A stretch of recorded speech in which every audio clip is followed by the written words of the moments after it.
Hello everyone, আসসালামু আলাইকুম। এটা হচ্ছে ঈদের আগের দিনের ভিডিও। ওই দিন অনেক বাতাস আর বৃষ্টি ছিল।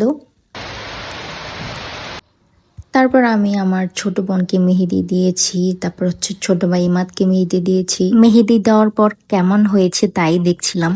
এটা আমার আরেকটা ছোট ভাই, ও হচ্ছে যে ওর মারে হেল্প করছিল, আর এটা দেখে আমি হাসছিলাম। বৃষ্টি যেন থামছেই না। ঘরে গিয়ে দেখি মা চালের রুটি বানিয়েছে, তিলের খিরা করছে।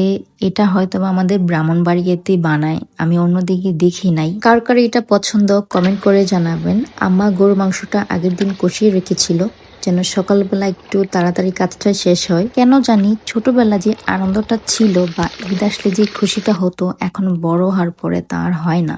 এটা হচ্ছে ঈদের দিন সকালবেলার ভিডিও। আম্মা এখানে রোস্ট রান্না করতেছে, আর উঠেই দেখি যে গ্যাস চলে গেছে। আমি এটা দিলাম না, এটা কিছু হইলো তো তুমি আগে দাও। তুমি আমার দাদা হইলা তো, তুমি আমারে দাও। আমি কোন দেখা জমাই করি না। জমাই করো না তো তুমি কি আমার সালাম দিছে না তো? কেউ দিছে না। আমি ভাবছিলাম যে আমার সালামি দিব, এই সালাম দিয়ে তোমায় দিয়ে দাও না। আমার ভাইদের জন্য আপনারা অনেক দোয়া করবেন।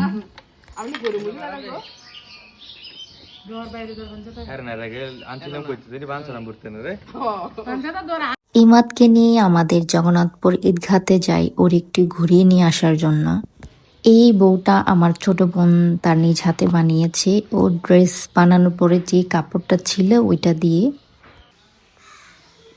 ঈদের দিন আম্মা হিরারে দাওয়াত দিছে যে ও যেন এসে আমাদের বাসায় খায়, কিন্তু ওর জন্য ওয়েট করতে করতে 4টা বেজে যায়। ও আসছে 4টার দিকে।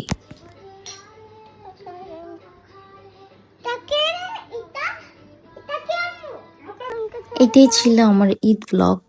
ভালো থাকবেন সবাই। আল্লাহ হাফেজ।